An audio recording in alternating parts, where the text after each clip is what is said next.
funny man. What? Hey. Make some noise. Ladies and gentlemen, from LA to New York, Chicago to Mississippi, let's give it up for America's #1 funny man, Rodney.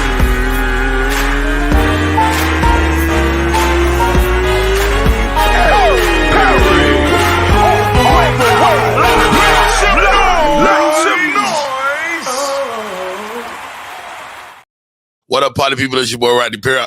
This is gonna be a show to shut down all shows. I reached out to some comedy brain trust, and I want to talk comedy today, man. I want to talk about everything from joke thievery to how do you establish your price. I want to talk about the game, the industry that we know and love, and how about this? How about I need my ladies to chime in. I reached out to a couple of my female counterparts. I didn't want to not include them. It's just guys don't got to get ready. You know, you can hit a nigga up and motherfucker, excuse my use of the N-word. We can even talk about that. But you can hit a guy up and he ain't got to do makeup or hair, nothing, to put his lace front on. He just be ready to rock and roll. No disrespect to my female counterparts, though. Man love, man respect. I did put the link in the chat for any of the ladies. Good morning, Victor Marshall. Good morning, Andromeda. I see you as well. Man, I reached out to some of my favorite humans, first of all, regardless of comedy or not. I'm in Chicago. I make it my business to come down to his establishment. He is not only a comedian, he's an entrepreneur and a business owner. Welcome to the show, Mr. Marlon Mitchell. What's up, Marlon? Good morning, Rodney. Can you hear me? I can hear you, man. Thank you for coming on, bro. You know, thanks for having me, my brother. Chicago comedy, your presence is known without people knowing they know. You know, it's cats that didn't went on to fame and fortune that maybe didn't acknowledge your influence on their careers. And I will, you know, because you influenced me, for God's sake. Shouts out to Trina Pinkert. We're gonna talk comedy today, Marlon. Rock with me. And my man, we talk comedy all the time. We good for 3 a.m., you know, chat. Ladies and gentlemen, from Philadelphia, Scooter Wilkerson. Scooter. Only a comedian, but a hooper. We'll drop that finger roll in your face. Man, that's a fat finger roll now. Hey, man, we was all skinnier at one point. And ladies and gentlemen, I think I ended up doing this gig last night.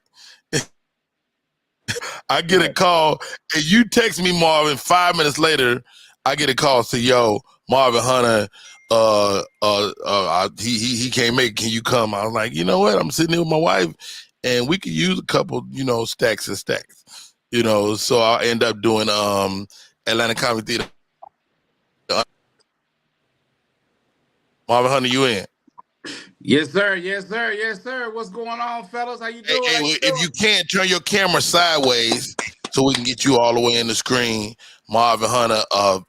If y'all don't know each other, Marvin, me, Marlon, me, Scooter, and we move on. What up, fellas? And my other guys, man. Good morning. Yeah, one of my other guys. We're all comedians. We're all in the fraternity.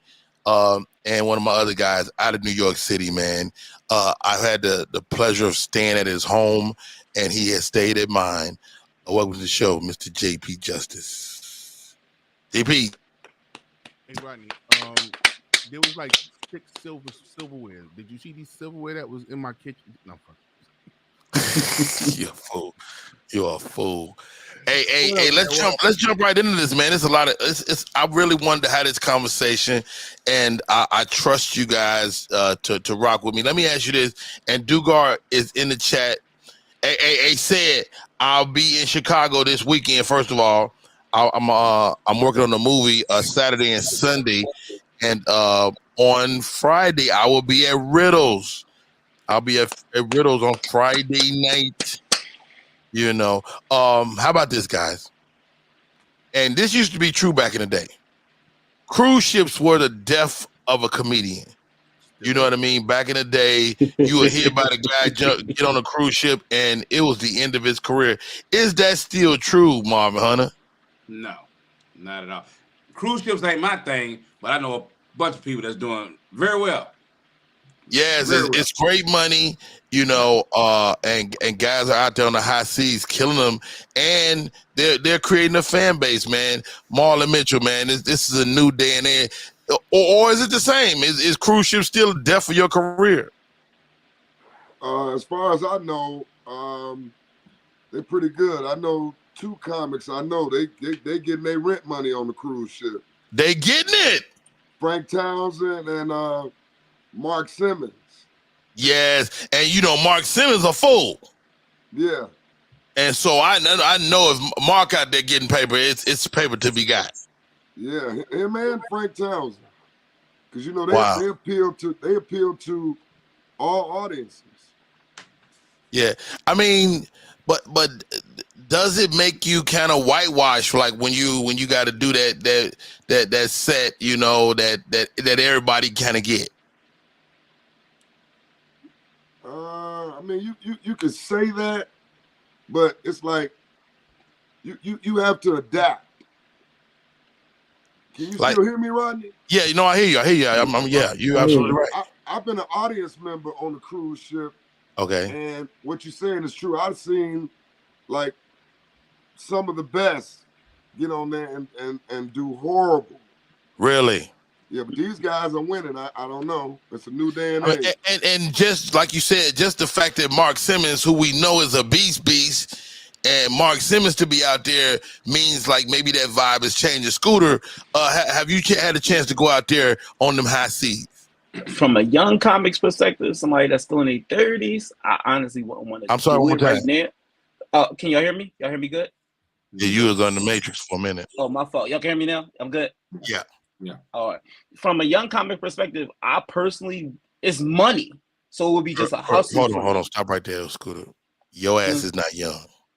I'm 30. I'm still in my 30s. I look at you about 30, 38, 39 I'm 37. though. I'm 37. I'm on 37, 38, all that's the same. But if no, you call yourself young one more time. I ain't no young comic. I'm younger than y'all. My bad. You younger than us, but your ass been doing comedy for 35 years. I got a long time. No, personally, I would do it. For my daughter, I'd do it because I got a kid now, so I got to take any money I can. So comedy at times becomes a hustle. But personally, I do believe that it's like a slight retirement home. It's like a comfortability spot where you could just make a lot of money real quick in one spot. To me, like it's not a. It's like you know, but what about us to play comedy clubs? Ain't that the same thing? You still going out on the weekend? You still spending 7-8 days? Daniel Dugard says, "Me and Mark just worked together 2 weeks ago. I'm a club comic doing my thing without the N word." Let me tell you something, Dugard. If you can't call in and give us that chip, I mean, my man Hank Denson is out there. Daniel Dugard is out there, and I've been around the world with Daniel Dugard. JP Justice, when you think of cruise ships, is that the death of your career? Do you know why they used to call it the death of your career? Do you know why? I do not. They used to call it the death of your career because you would go out there and the rest of the industry you wouldn't pay attention to. You're not doing auditions no more. You're not worried about television no more. You're not worried about. So like he said, it was like a comfortability spot where you went to and you knew that every week you was getting paid like this. So that's why they called it the death of your career. So now ask yourself this, of these comedians that are on these cruise ships that are killing it, how are they still involved in the other aspects of their career, or are they just cruise comics? He illustrated my point exactly what I was trying to say. You start losing the hustle bustle and the grind of it. And I honestly, that's one of my goals is to do cruise trips, is to do cruises and to do trips later in my career so I can like kind of condense my travel. But why do it have to be later in the career? And Thank you, Andromeda. My Wi-Fi was acting up. I'm cooking with gas now, though. God dang it. JP, you asked a great question, man. Back in the day, like you said, you wasn't able to do things, but now you wasn't worried about it. I'm not saying that like them comics that kind of mentality came from resorts, like that came from resorts, and but it's still the same though. If you go out on a cruise ship, they gonna have you working back-to-back weeks, and you still kind of leave the industry behind, don't you? Right, and that's the question. Now ask yourself about these comics. Are these comics worried about other aspects of their career, or are they on? Because don't get it twisted, you can be very successful. But let's throw this out there. Black comics wasn't on cruise ships back in the day. No. So we as blacks, we outside of the industry a lot of times anyway in our black world. 100%.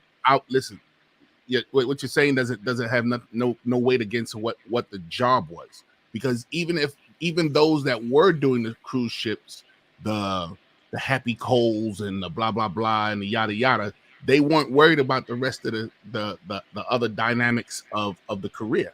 They were just like, hey, I'm out here to make money. I'm out here to make sure I can still do my art. You know, they put it under the guise of I'm still doing my art form, blah blah blah. But you got to ask yourself, are they still involved in the other aspect? Mark Simmons is our guy. But how many times you see Mark Simmons on an audition? I have a question. When the last time you been on an audition? I mean, a lot of us we as black comics, we're operating outside of the status quo. Daniel Dugar says, I still play clubs, corporate events, theaters. I'm just not chasing Hollywood and those politics. I'm having fun now. I'm not mad at that, D, man. That's the retirement mentality right there. That's exactly what I'm talking about. Is that true, Marvin Hunter? Is JP just losing his mind, or is he making a point? I take our friend Hank Dissel for instance. Hank just dropped a special. When Hank is back on dry land, Hank is out here grinding. So, I mean, same thing with A-Train. I just talked to A-Train yesterday about some of the politics of the cruise ships, because there's politics involved with doing cruise ships too.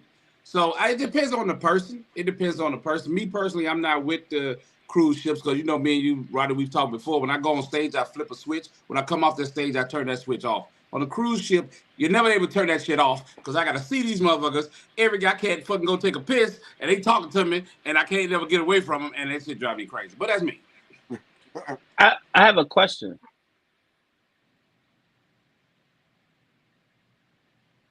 I'm gonna bring you up next, Scooter.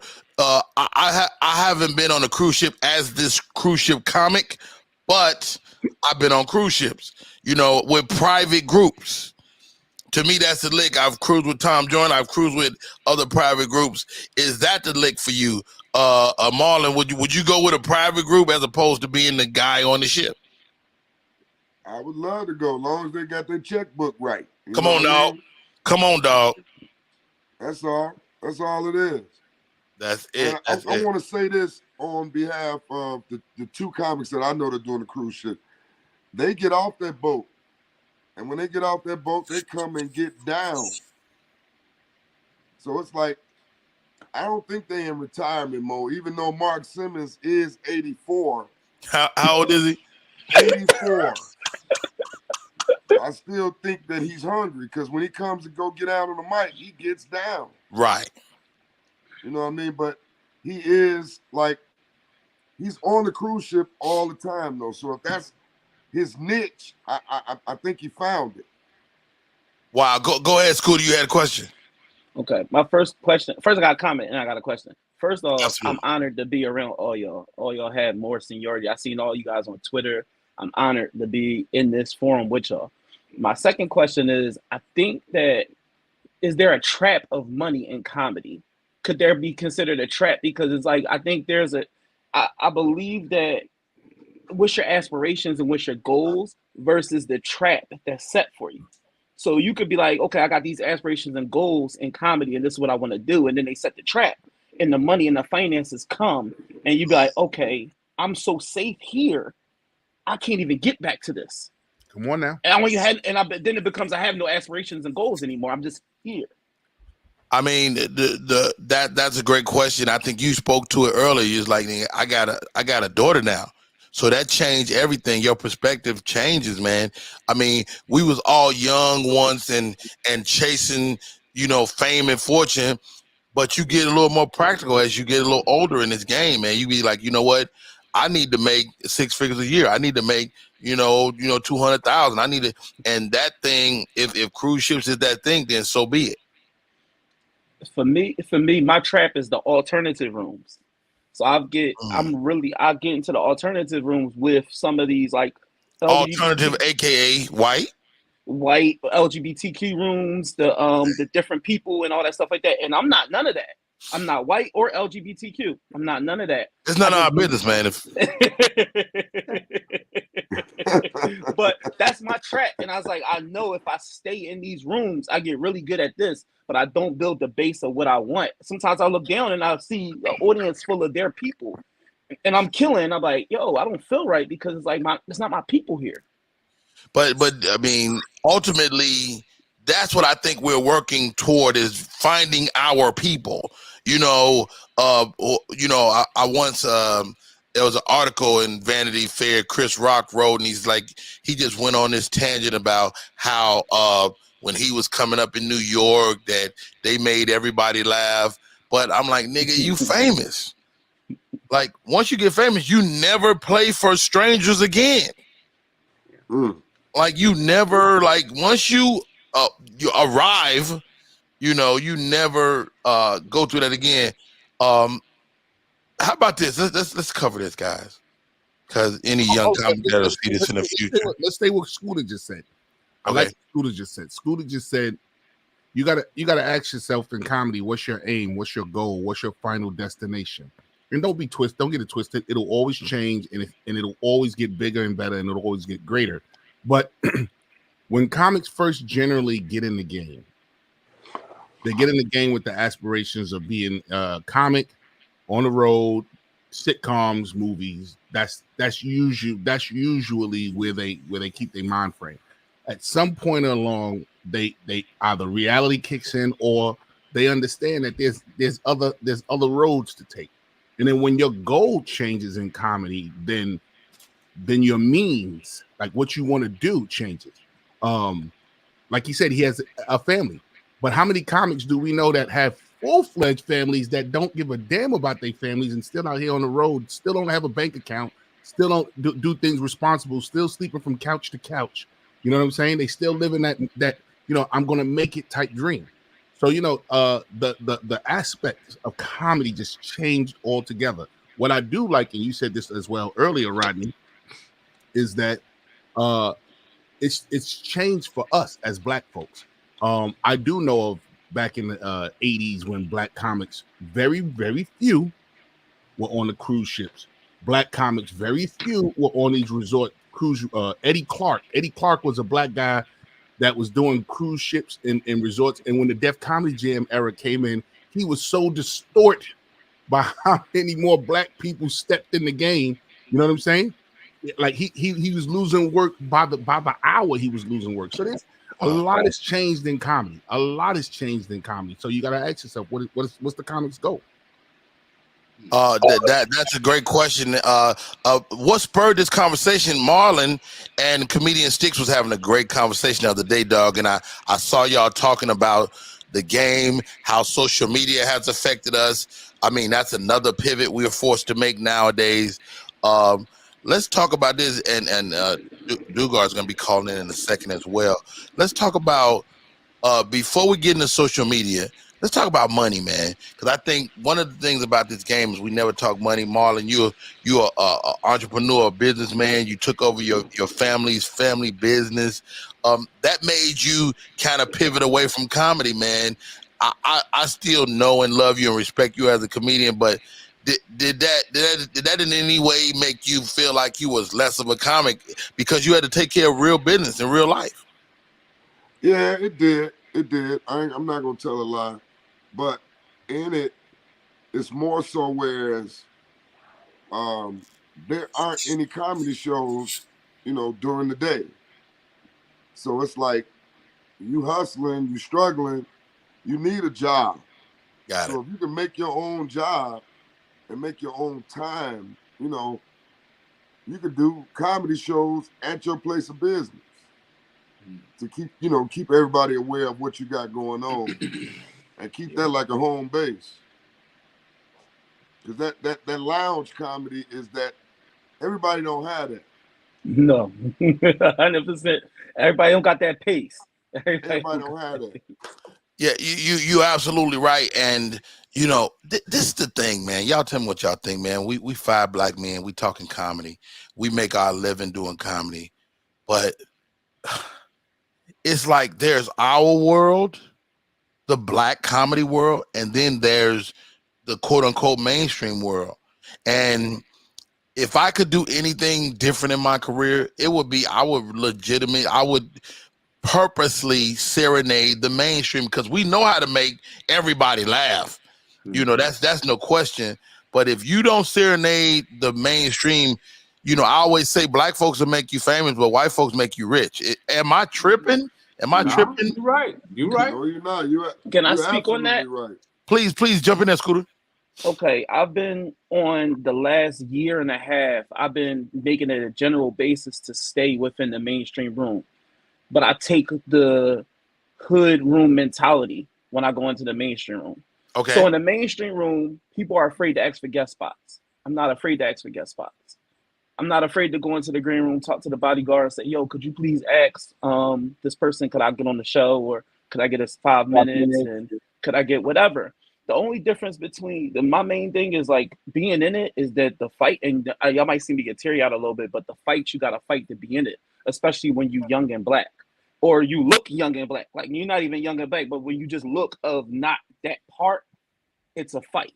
So no matter how funny you are, it's a network. In the black room, they can hate you. It's a lot of comics that people hate their guts, but they will work them because they funny. You go out here and get a standing out everywhere you go, and you killing it, they will work you. We can name plenty of black comics we do not like that come in there, and we're going to get him because he will blaze that room no matter what. In that white room, you could blaze, kill, well, not the white room, the mainstream comedy room, the Punchlines, the Heliums, all these clubs like that. You could kill, they'll shake your hand, say you did a great job. Guess what? We don't need you. Yep. Wow. So it's more like who's your friend? But if your friend is one of those bigger white comics, like one of my friends happened to be one of those comics, he's like, "How are you not in here?" He go in there, go touch the guy, touch the owner. "Yo, put my man in here, put him on the show tomorrow." You want 5 shows now. It's just like that. It's just like that. You want theaters. You want everything just like that. That's for real. And Rodney, we talk about a particular club here all the time where, we talk about that whole mainstream thing, and that it's you want to go, but then you get there and you got to deal with the politics, and you didn't been doing this too long, and you too good, and it fucks with your ego. Because the question is, guys, how do you circumvent the politics? There's always a way. For me personally, so I had a relationship with Kevin Hart, right? So Kevin comes to town, and the owner of the club all of a sudden gotta talk to me to get a picture with Kev. Ain't that I talked to Kev. Kev's like, "I'll take a picture." He took the picture. Now them niggas is my niggas now. Yeah. These white boys is like, "Yo, come, Rodney, man, whenever you want. Why don't you come down here, bro? Why don't you come down here?" I'm like, "You know what? I don't get treated well when I come down there." Now I got a direct connect to the owner of the club, and if I want to go up, I call him, and there's no problem. I don't have to deal with the Rudy Poots. Mm-hmm. So I think ultimately we got to circumvent the Rudy Poots if we can. Daniel Dugard's calling in. Daniel, you there? Dugard. God damn it. And to keep the conversation going while you're saying that, for me, I think that we have to teach our children, because growing up being an 80s baby, I was born 1985. Yo. My parents never taught me network. They taught you just be good at what you do and show up and be on time and do your job. That's what she taught me. Do your job. Networking is everything. Daniel, you there? Network will take you far. Daniel Dugard. Hello. But I'm trying to teach my daughter more of that, because being in these mainstream rooms, I had to like revamp my image and everything, because I was known as like the scary black guy. That's what I was known as, and I'm not hardly that. But I was like, you know what? I'm gonna go in there with a whole new group of comics in there and be a totally different person. What I find, what I find is that I go in front of white audiences and I destroy. And then they follow me online. When they get on my social media, they see that That's when you lose. radical shit, boy. I lose them, boy. It's black they folks go are scared of you, though, Marvin. Boy, they leave it What'd you say, Rod? because my act is not that. My act is my act, so I kill on stage. But man, when they go to my social media, it's a wrap. I'm black, y'all. I've been trying to get better. Y'all. Blacker than black, he is black, y'all. Bro, I'm trying to get better, man. But boy, that's be my Achilles heel. I got a question. Hold on 1 second. Hold on 1 second. Hold on. Let's see if I can get this thing. Check 1 2. Technical difficulties. Not at all. There we go. Hold on. I cannot, D, man. I don't know what's my problem here. Shit. Just like when I'm you sorry, try to teach bro. your uncle how to use the iPhone. I can hear you in the air, but I want to hear you over the phone. Go ahead, Dugard. We can hear you a little bit. Okay, what's up, fellas? How y'all doing, man? Hey, what JP was saying, I mean, he was saying some real stuff, but the comedy game has changed. We've seen it evolve into something else. Social media has changed the comedy game. Major headliners bringing their own acts to open for them has changed the comedy game. And for me, I still play comedy clubs and everything. And as you get older in this game, you move your chess pieces differently, man. I got on these ships. You can make 6 figures on a ship. You can still do the clubs. And then the corporate work that you get in private parties, you get from guests. The ship is another revenue stream when they from private parties. So retirement mode is not really what it is. It's increasing your revenue stream. Why are you chasing Hollywood when you've been dealing with the politics of trying to get in Hollywood? Chase your own goals and dreams that you set for yourself. You can still do a special. I just shot a special. Me, Ali Sadiq, and Bodacious, we just shot a special with DL. So it's not like we're in retirement mode. We out here getting it, and this is another revenue stream, man. You got to do comedy for you and your family, not for the pats and the likes, because at the end of the day, how you paying your bills? This cruise ship game has bought dudes cribs and investment properties. He's still out here struggling, trying to get on stage and play the politics with these comedy club promoters and agents and whatnot.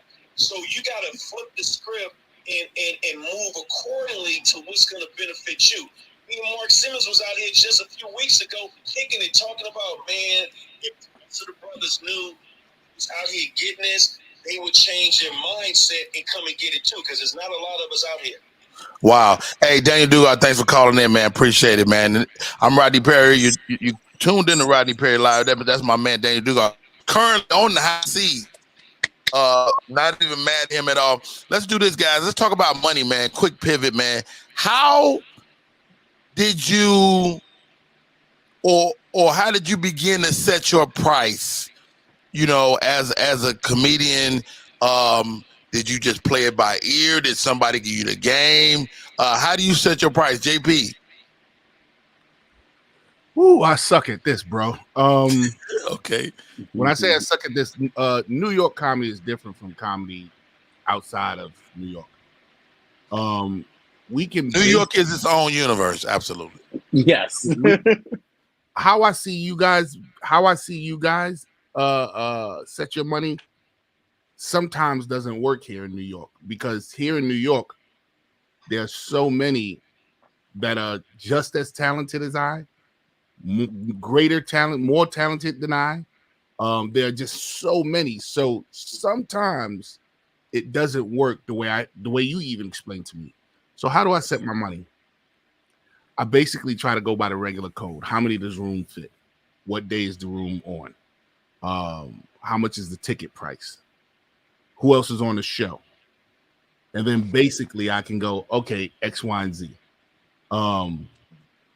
Or I have like a set pay that I do when I'm like weekdays here in New York, like weekdays here in New York, Sunday through Thursdays, I'm at this price. Friday and Saturday, I'm at this price. And if you're asking me to host, that's another price. You know what I'm saying? So there's different gauges. Got it. Yeah, it's kind of. What about you, Scooter? You're in Philly. Is it the same in Philly? So what I do is I got like JP said, I go up to New York a lot. So when I go up to New York, I take what they give me. I take what they give me. I'm like, whatever y'all give me. So usually when they bring me to New York, I'll tell them bring me up there, and I don't even ask. Like, I don't even ask how much I'm getting up, and I just take whatever they give me because I know in New York, I'm usually during the weekdays, so it's like a set. They have rates for rooms, so it's like Right. this what I don't care if you Eddie Murphy. It is what it is. You getting that? You know what I mean? So it's like they'll get you 2-3 spots, but in locally, I made sure I priced myself in a range where I feel as though I may leave. So I made it, but I make it affordable. But I make Marvin it Hunter, ATL, shawty. What's it like in Atlanta? And here's the second half of the question: do you have to look at yourself as a national act? Yeah, you do. But here in Atlanta and the Southeast period, people you can have a nice life as a comic just working the Southeast. Mm-hmm.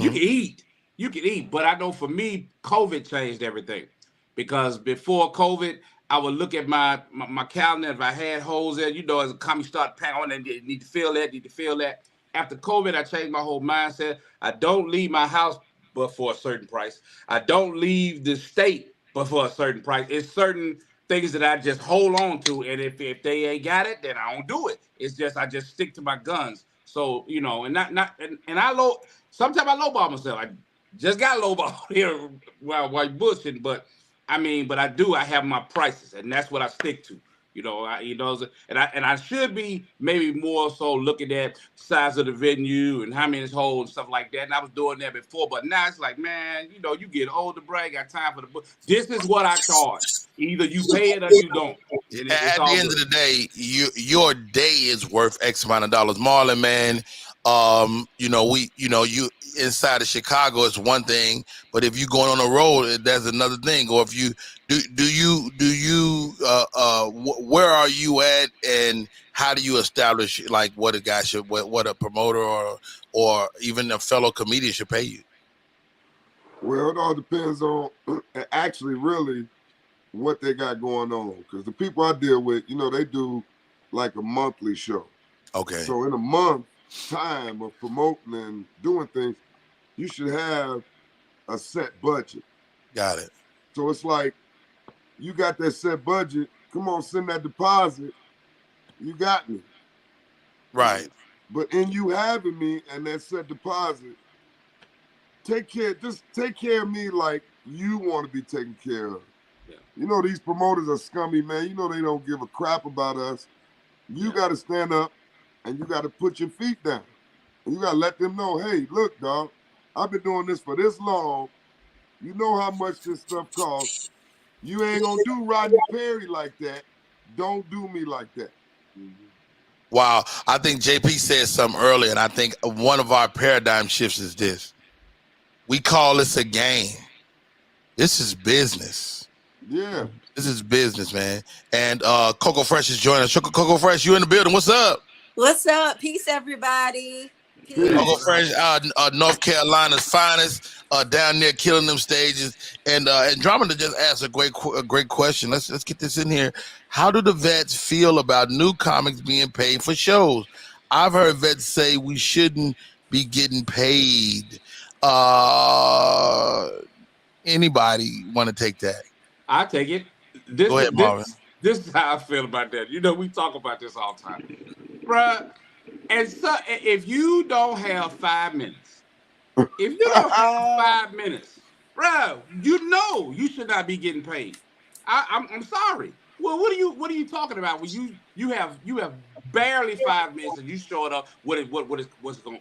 What they paying? Nothing. Wow. You know what I'm saying? Wow. Anybody disagree with Marvin on that? Anybody disagree? I disagree. If they calling for you, get the money.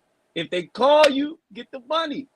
If you calling them, you doing a courtesy to them. But if they calling you, you don't got 5 minutes. That's on them. They paying for something you ain't got. I think that's a veteran trap. That's a trap veterans try to use because abused people abuse people. Sometimes when you go to the store, you just want steak. You don't want the whole entree. Or sometimes you want just side orders. You don't want the whole entree. So if someone calls on a young comic and tell them and ask them, they tell them they got money for them, by all means, go and do it. Go and get the money. You know, there's no start date when you should get paid. No. I'm not saying if someone call it. I'm saying that if they got a show, you're trying to hop on it. You're trying to hop on it. You're showing up trying to hop on. And you ain't got but 5 minutes. You're an open mic, and then you looking like, okay, what they paying? Nothing. Yeah, but well, that's different. That might be a different conversation, but I do get what you're saying, Marvin. Marvin is saying, like, look, if you're an open micer, then but at the same time, like, if you can get it. Like, we all know comedians. We all know comedians that got money, that their business superseded their ability, and so. We all know a comedian that was really great at the business of this game. Yes. And did not have the time, but they got the gift of gab and they can get in situations. I'm not mad at that. I won't hate on it. It'll just affect your next gig for sure. Oh, for sure. It should. To me, all they do is if they put somebody on the show that don't know what they're doing, that just up my price. Now I get paid better because now I look like Eddie Murphy. I need 10,000. Hilarious. Coco Fresh, go ahead. I just know a lot of bookers here, they book comedians on who fill up the chairs. So there's comedians here, especially in Charlotte, that they can bring out the whole hood, and the comedian don't be worth a shit, but they fill up the whole building, and then they'll bring in a person that's really strong that don't nobody know, and then they'll bring that person in. Do the work. Yeah. So that should separate the price then. It should. But what can you do about the guy that's willing to pay it? Who gets paid more? The one that's bringing the people, or the one that is the real funny?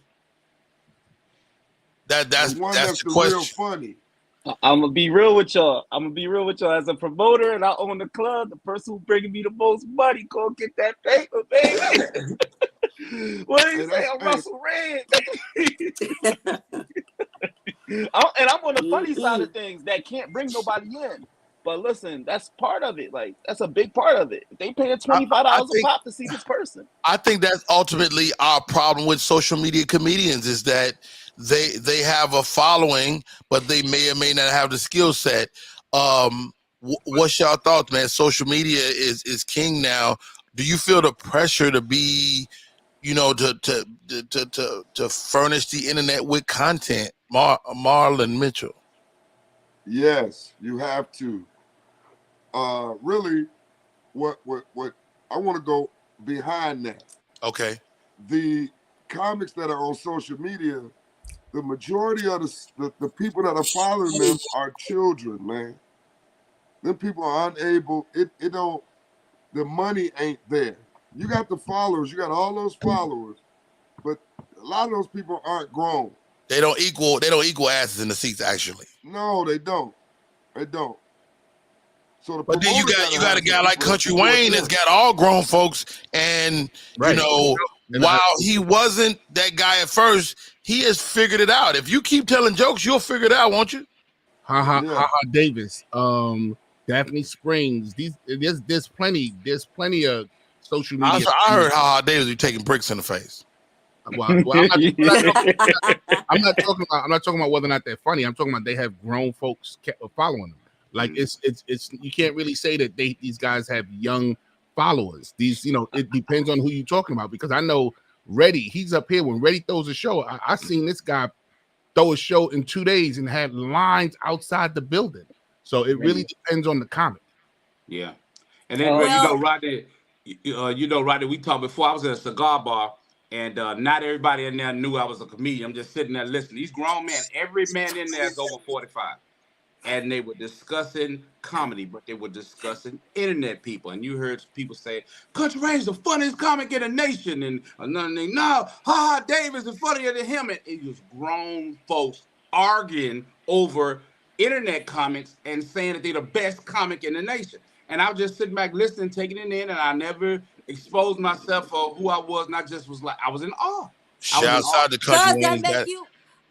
I'm does that sorry. I make could you? go first. Go ahead. I'm sorry. No, I'm sorry, but when that make you as a comedian, like I wanted to ask you, does that make you, Marvin, being that you know comedians, does that make you feel some kind of way when you see, like, only reason why these people are arguing over these people is because that's what you see and it's not what you know?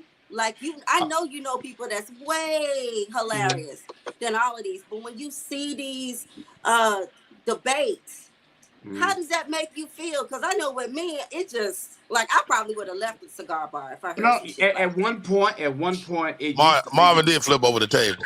Well, no. Actually, you know, Rodney, you know what I'm saying? We talk about this all the time. At one point, that would have made me mad, but right now, I am not mad at them internet people. I'm trying to get like them. Come on now. I'm trying to get like them.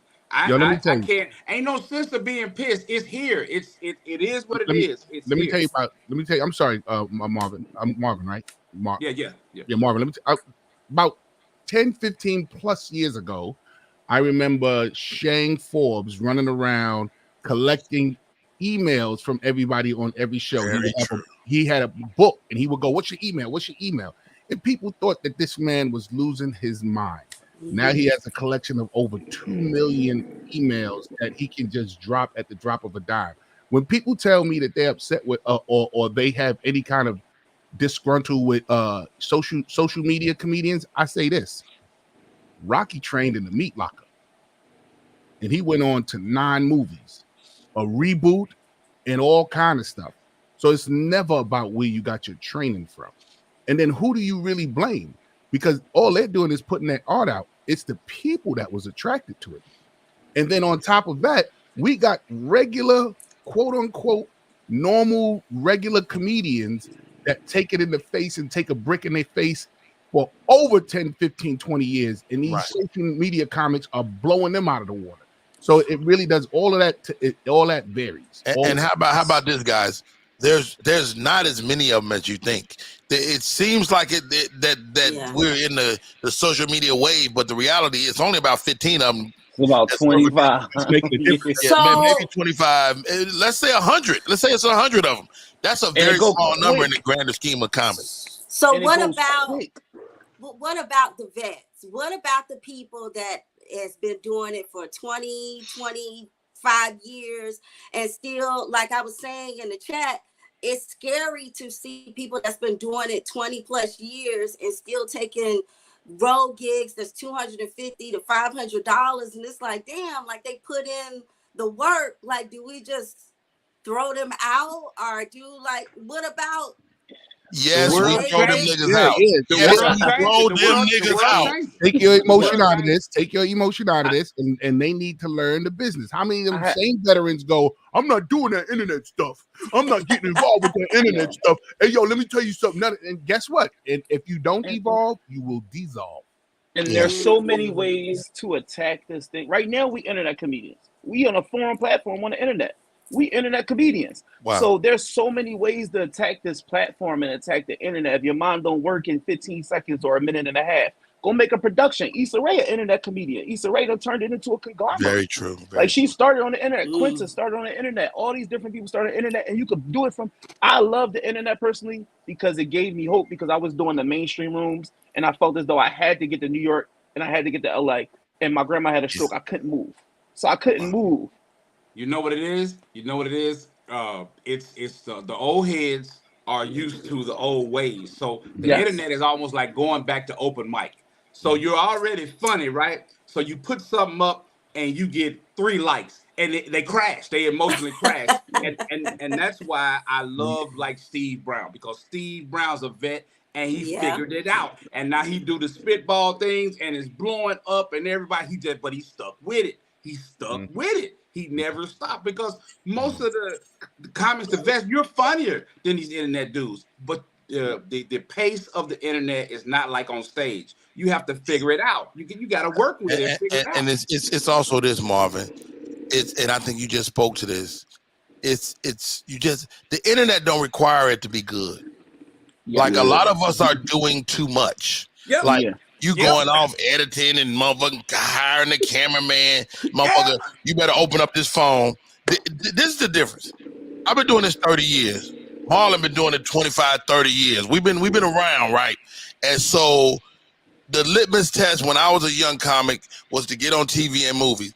This is just a new way to get famous. You know what the phone did? It took the power away from the gatekeepers.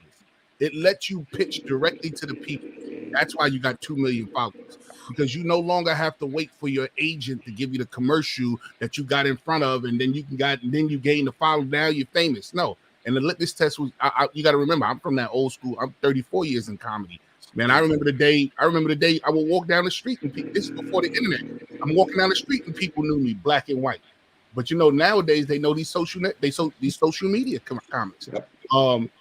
It took the power away from, like you said, Marvin, and it made them all of a sudden have to start at zero. Here's one thing I want to say to all the veterans that are upset with social media comics. Yeah, you're gonna be set back a little bit. But this is what I tell them all the time. But your talent will excel you the second they recognize that you're not young. You're not young in this business. So learn a little bit about the internet, because the second they get a whiff of you, boom, you're gone. You know what I'm saying? I tell when I do, you know me, Rodney, and I like what's the guy name at the top from Philly? That's Scooter. I tell Scooter, I like what Scooter said. I work between mainstream and both rooms. My feet are in both circuits. I tell my black comics, yo, bro, you gotta come to this mainstream. But yo, they don't pay enough. And just like Scooter said, we get trapped with the money. We don't want to, we so used to our $150 rooms, $200 rooms, that when you go to the white mainstream rooms and they talk about $25, $35, you're like, I'm not coming over there for no $25, $35. But you got to learn that lingo, because that's Hollywood lingo. You got to go learn that discipline. That's Hollywood discipline. You got to go learn it. So you know what you do? This is what I tell my veterans. You're going to be set back. Yeah, they don't know who you are. You're just some black dude that showed up at the club. But once they see your talent, you will excel very quickly. I'm convinced that black comics are the best comics in the world. Andromeda says, I had to force myself to do videos.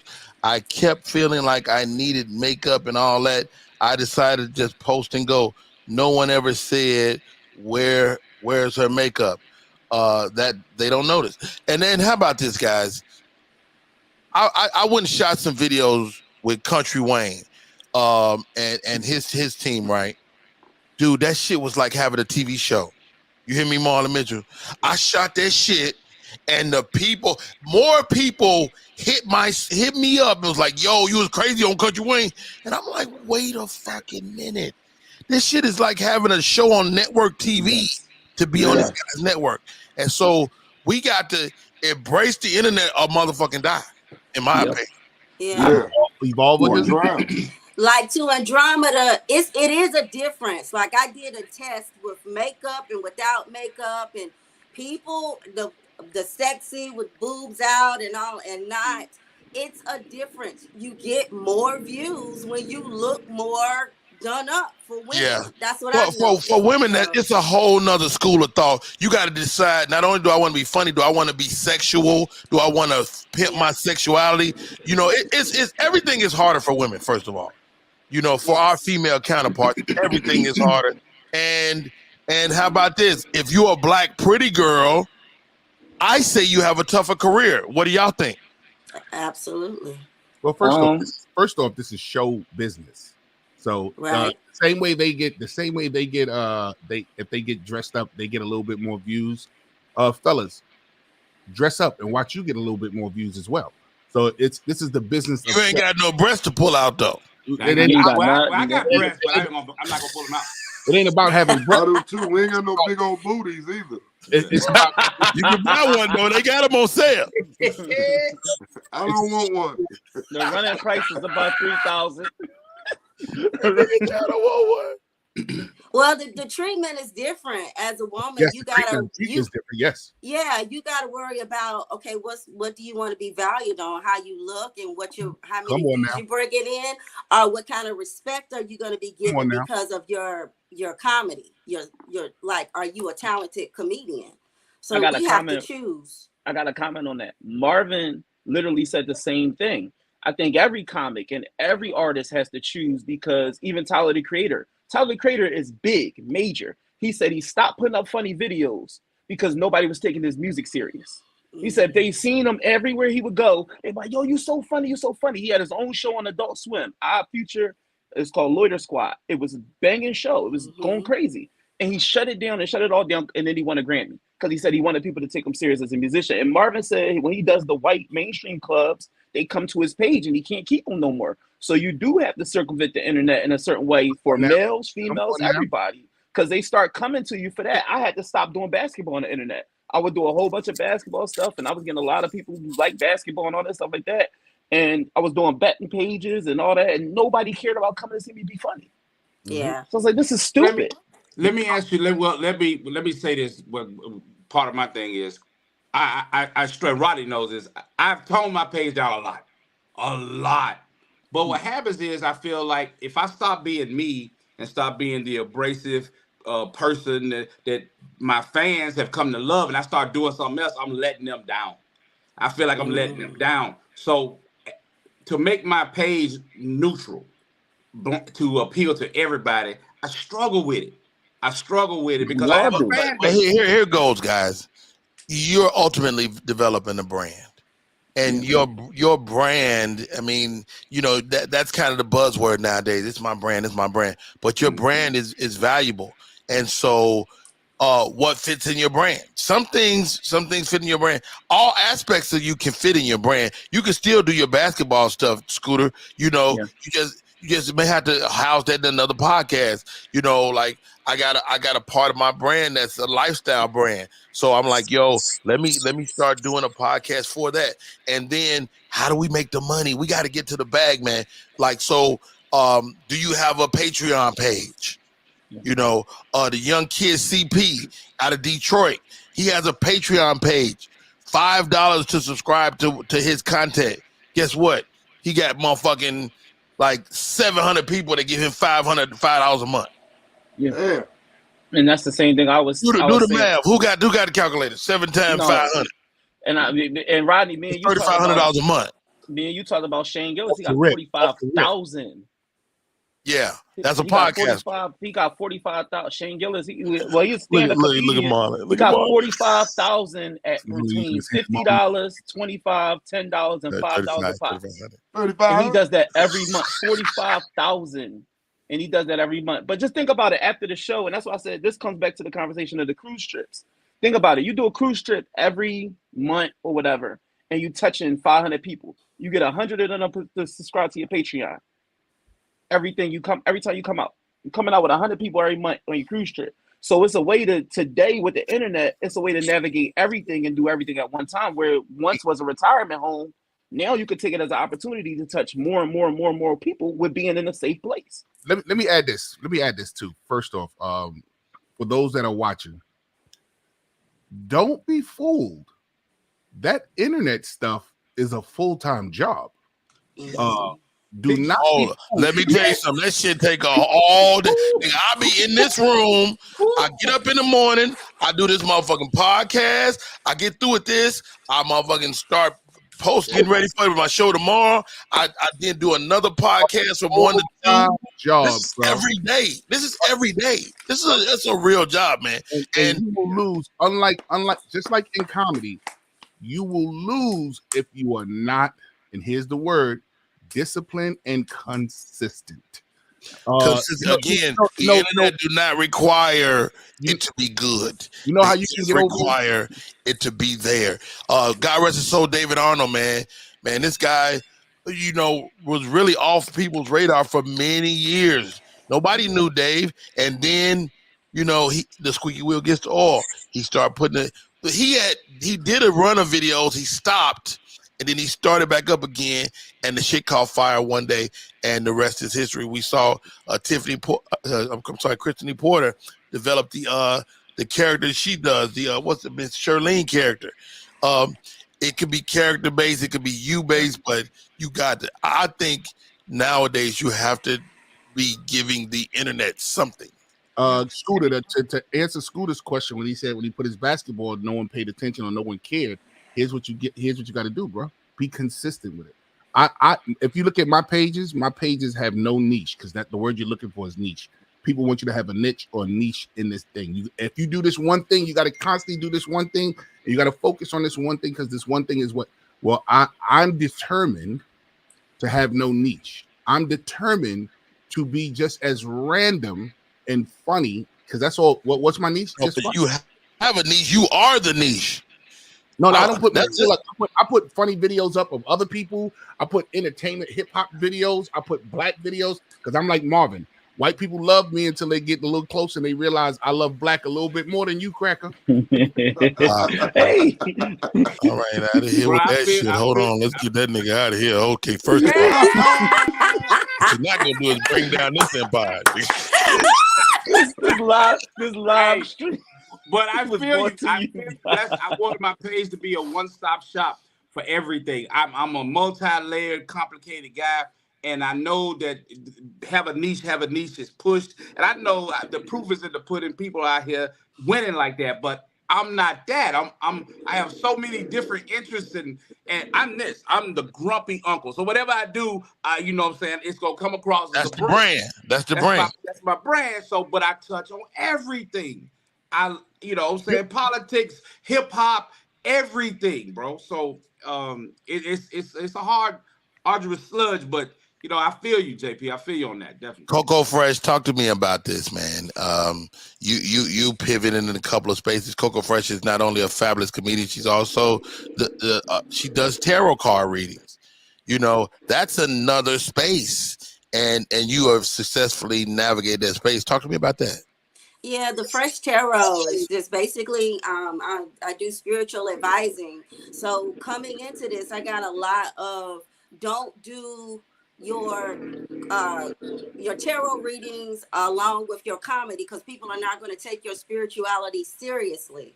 So that really was hard. But now what I do is, even with my readings, I always throw in a splash of comedy in there. Like, you're gonna laugh in your read, even if it's something that is serious. Hold on, Coco. What the fuck is that noise?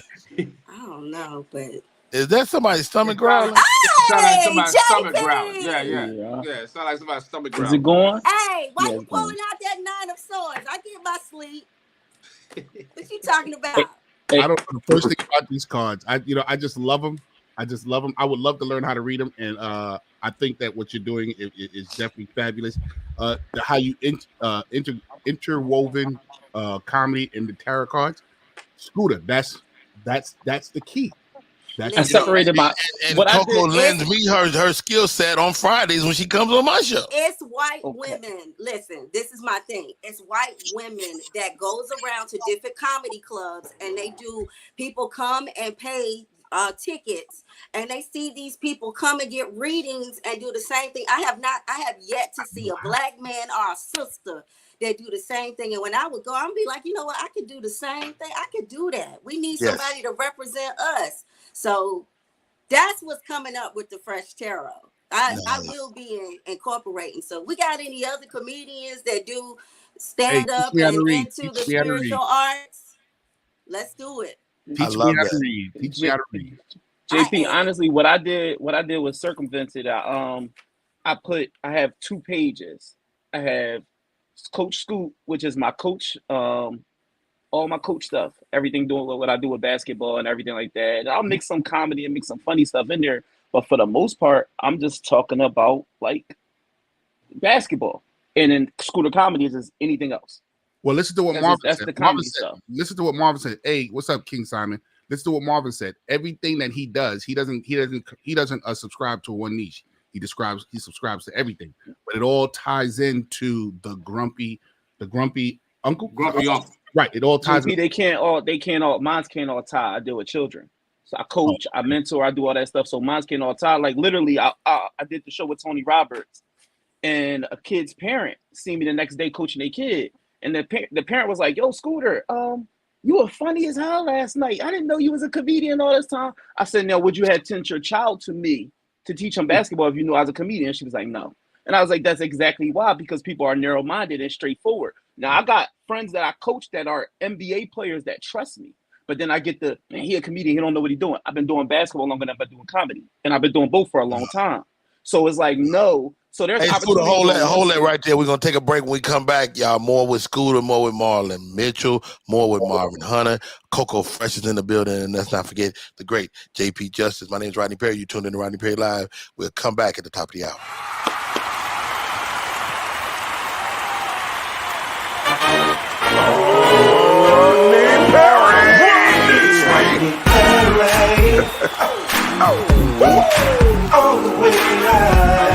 Get ready for America's #1 funny man. What? Hey.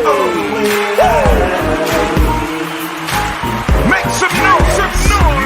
Ladies and gentlemen, from LA to New York, Chicago to Mississippi, let's give it up for America's #1 funny man, Rodney.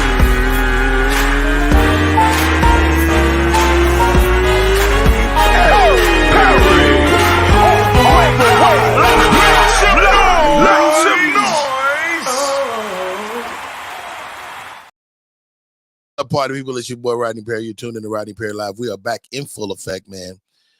I'm just sitting here thinking, man, such a wealth of knowledge. You got hundreds of years of experience in the comedy game, and they came on here. I want to aggregate these conversations more and more because we're all operating on these islands, and you feel like you got to do it alone, and you don't have to do it alone. You got the resources. You got me. My number is always open and on.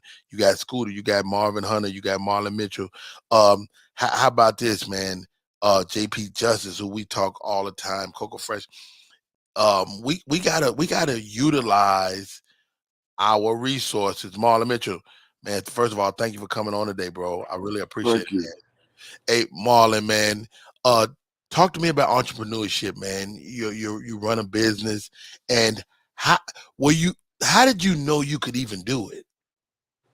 Well, I didn't know I could do it. I just jumped out and leaped out on faith, and I just gave it to God. But my mother and father kind of laid it down for me early in life. They're like, baby, look, if you gonna continue this is what you're gonna have to do. Yeah. It's not gonna be easy. It's not gonna be fair. It's gonna be rough. So get prepared for it. I would imagine that running your family's business is harder than comedy. Yes or no? Yes. Yeah. But from somebody else on the outside looking in, they think it's easy. Wow. I gotta always say something to somebody. They come in, they want free drinks. They thinking I'm making money over, hand over foot. Yeah. And I got bills up the rump. So it's like, wow. I swing both of them, but it's like to younger entrepreneurs, you got to remain steadfast. You got to be disciplined. You got so many things that's going to be coming your way. You got to stop this. You got to do this. You got to stop this. You got to do this. And then you got kids that you're raising that you want them to understand what you're doing. So every day is different, and it's rough out here, Rodney. Hey, man, I know it is, bro, and I couldn't be more proud of you watching you navigate this business world. It's not a game, bro. No, this is not a game at all. This is really, really hard work, and it's not easy, man. And a lot of people, I want to say this because I want people to hear me clearly. Everybody don't want to see you prosper. Wow, how about that? They don't want to see you prosper. And that's true whether you're an entrepreneur or you're in comedy. Everybody is not trying to see you win, man, which is like, it's disturbing, but it is what it is. Man, I want to see everybody win. Wow. I don't understand what this is that we're dealing with, but it's fair to say that we had them 1950s and 60s parents.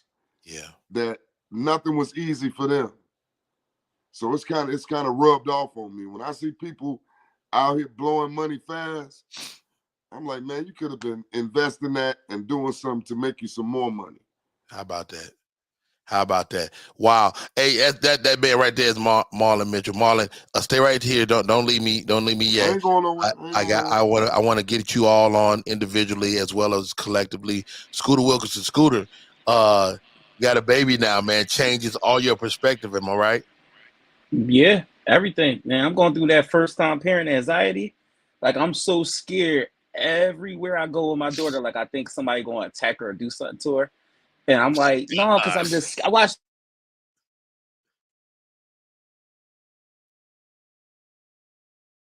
Did we lose him? God damn it.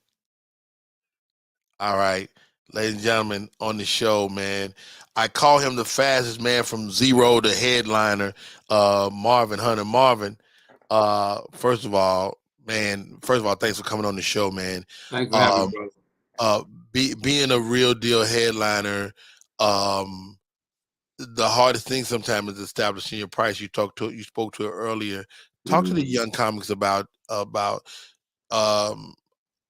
like, and I hear what you're saying, not making a lot of money at first, but when you start making money, how do you establish that and make sure people get worth? Well, when you're coming up through the ranks, you know what I'm saying, you establish these relationships with these promoters and stuff like that. And you're just happy to be on. You happy somebody thinks you funny enough to book you, right? So you go along there. But as you progress, you get higher and higher. One of the hardest things is when those people who started out with you, they try to rebook you and try to book you for the same price that you started at. Bro, it's years later and they don't understand. They do not understand. I'm like, come on, homeboy. Last time you came out here, we did what we do. 500. Yeah, bro. I mean, you can't keep me at that price, bro, because I appreciate you booking me back in the day, but bro, I can't come for that. I can't come for that. I live by these words. There's always more money. Yeah. Nobody gives you their best price at the outset of negotiation. Nobody. Yeah. You know, if a promoter call you talking about I got 1,000, he got 2. Yeah. If he say he got 2, he got 5. I'm telling you, it never fails. All you can fail to do is ask for it. Marvin Hunter is in the building. Stay right there, Mom. We'll be right back. All right, ladies and gentlemen, JP Justice. He has this nigga is the king of technology. JP, what is this little square next to your head, nigga? That shit's amazing. That is okay. I'm glad you said that. I'm getting ready. You know what I'm getting ready to do? Notice I got it moving. I'm about to scan it.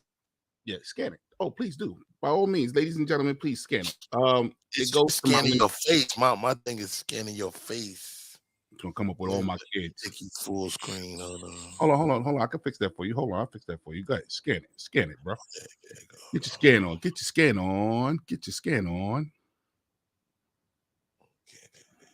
Got it? There you go. Link tree. Go to your link tree. Nice. So it's all your stuff. All my stuff. A one-stop shop. Go to my store there. See the t-shirt, my little merchandising store. You got your merchandise in there. I'm getting ready to drop my video on there so that this way I can introduce myself to people and all that kind of stuff. And then I'm going to in one of the busiest cities in New York, I'm going to put my QR code on a picket sign, and I'm going to go through Times Square. You're gonna pick it. You're gonna pick it yourself. I'm gonna picket my own QR code, and I'm going to get my numbers up because numbers. Now where did you get this from? Just if anybody else on the panel wants to start using the QR code. Oh, so here's the thing, ladies, people. Here's the thing. You can't just send it to people because you can't scan it, or maybe you can scan it while it's on your phone. Yeah, you can. All you got to do is touch it. Just touch it. Okay. So once you get it on your phone, just touch it, and it'll go right to the site. Right now, we talked about the internet comics and all that kind of stuff. So what we have learned is that numbers matter. Numbers matter on the social media. So our goal is to gain numbers. Okay. Save the big pitch. Give me the pitch you pitch to people in real life. You just did a show. Do you send them your QR code? Do you have it on stage? And like, what's your pitch from the stage? All right, so here we go. I usually have a whole bunch of them on little pieces of paper, and I'll have either the waiter. You put it on the tables, and I put them on the tables. Nice. Tables. And then as I'm doing my show, I go, ladies and gentlemen, I see that little QR code on your table. Just scan that and follow me. They'll hit that shit immediately too.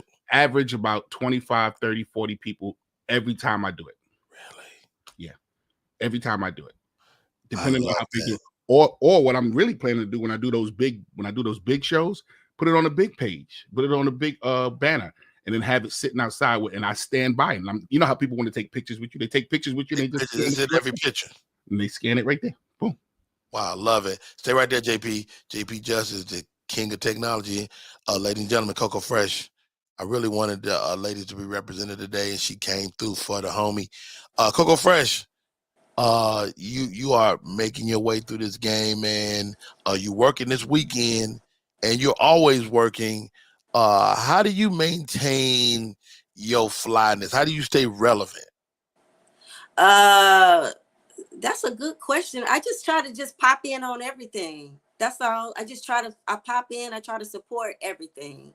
That's what I do. I don't do a regular social media stuff and all this stuff. I just pop in and support people on their stuff. And so it's just like, I think it's got to a point. I wanted to get to a point to where it's just like, ooh, Coco Fresh, I heard of that before. That name sounds familiar. So it's like being that person that's just like, oh, I've heard of her before. I've heard, oh, let me dig. And so when you dig and you Google and you look, it's like, oh, okay. So that's more my technique. I have a problem with consistency and on posting every, I don't do it like that. I just always pop in. So a point to where it's just like Coco Fresh. You heard that before. So Coco Fresh is in the building. Marlon Mitchell is back. Scooter Wilkerson is back. Comedian Marvin H is back. And of course, JP Justice. Thank you all again, guys and girls, for coming through. How about this? What is the etiquette? What's the etiquette in the game, man? One of the problems cats have with social media comedians or even young comedians is that they don't know the etiquette. My question to you, is it your responsibility to give them the game? Yes, it is. Yeah. Go ahead, Marlon. Yes, it is. And really, it's like everyday life, man. You only talking to the people that's listening, man. Because some people, man, they got their own way of doing things, and you don't want to disturb them on that. So whoever's willing to listen, and just stay on it. Don't give up. Keep on going. Somebody gonna find out who you are, man, and just be respectful, man. That's all. Hey, what's the etiquette point for you, Coco Fresh, that you would like to see young comics adhere to, if you will? If you know you are on a show, or if you know you're on a lineup, do your research about your comedians. Know who they are, what they've done.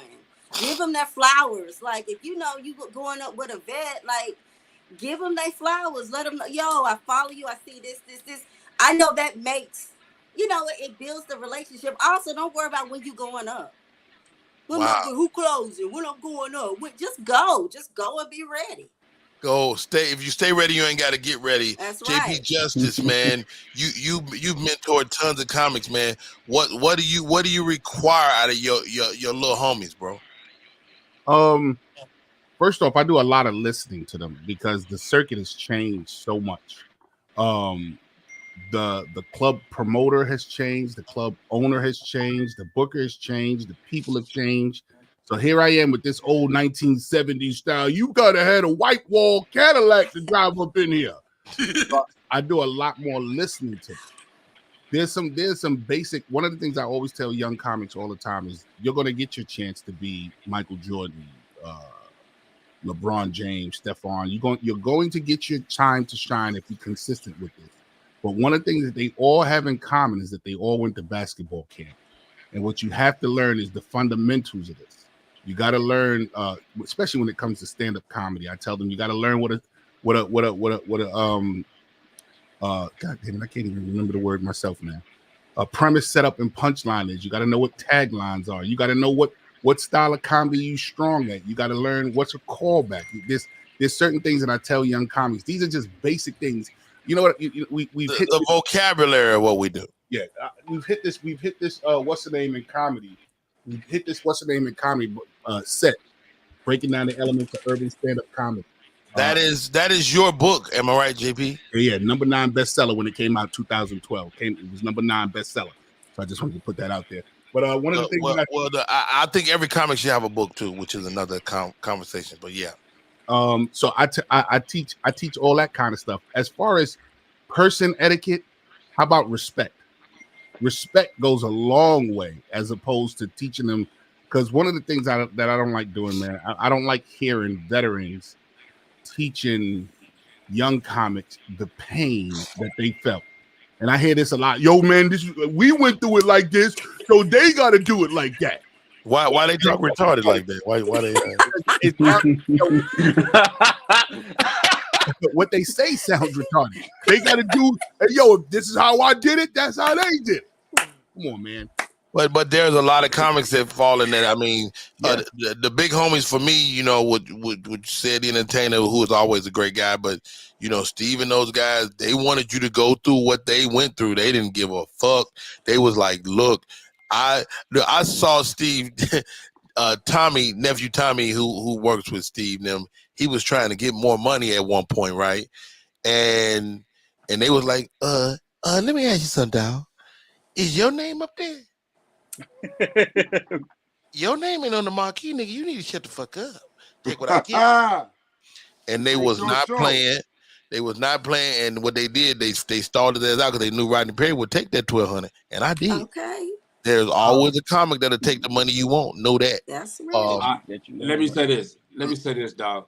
I hear what you're saying, JP, but bruh, I believe in common sense, man. I take my same rules I have from life and I apply it to comedy. You wouldn't get hired on a regular. You wouldn't get hired at a business, and you're the mail boy, you're the mail room, and then you walk up to the CEO. What's going on, Bob? Hey, Bob, I think you should do this. I think no. You don't get to talk to Bob. And you know, Rodney, we had a situation that could have turned tragic a couple of weeks ago. Very true. Where a youngster comedian was doing the same shit. You need to stay. Now, hold on. In reference to that moment, though, your boy could have stopped that shit way before it got crazy. Right, but he should have been put in that situation. True enough. He should have been put there. He should have been put there. I'll definitely yield that. And for anybody that don't know, we was outside of the open mic here. We all just pop in and talk shit and do sets, and one of the young comics just started attacking the vet. Just started attacking him for no reason. And the vet, he could have yielded, but he didn't have to yield. Right? And ultimately the guy ran to his car acting like he was gonna pull out a gun, and it was a lot. You know, you said something to me a few months ago, Rodney, that weighed a lot. I'm on these social media sites, and I'm on these social media sites with these young comics. And I got into it with one of these little flaky ass crybaby comics, young comics. And I found myself arguing with him. And then you hit me with, hey, yo, dogs, they're not supposed to be able to talk to you, period, let alone talk to you disrespectfully.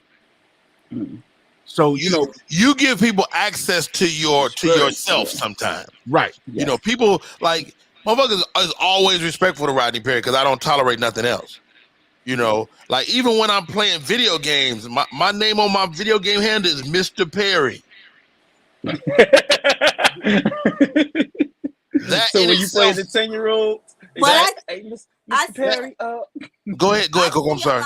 I see a lot of comedians come in onto shows and they make it competitive. Yeah, I like see that a lot. I like. No, now, I'm the ultimate competitor. Now, in my mind, when I go to LA and different cities, I want to fuck motherfuckers up. I am a dog. I'm trying to bite you. I'm a horrible. So what look, watch this. I like to snap. I like to snap and crack. When I come into places, I like to snap, Joan, whatever you want to call it in your neighborhood, in your region. I like to snap. So Signify. Right. But that gives them Signify. He went 1950s on us right there. Signify. Waiting for him to pull out his spoons and be like, I'm a click. Listen, so that gives them access to feeling like I am their equal. it makes you their equal. Like It does. they It don't does. even It makes engage you- me. Like my signifying muscle is so weak right now, but I would rather them respect me than feel like they can just motherfucking join me. And how about this? I'm not gonna have no roast either. If you see Rodney Perry roast, know that the nigga is unauthorized. Because I don't want nobody talking about me. I don't like this. So what do I do? So listen, first off, let's agree with this. That's a part of our genre. That's a part of our comedy.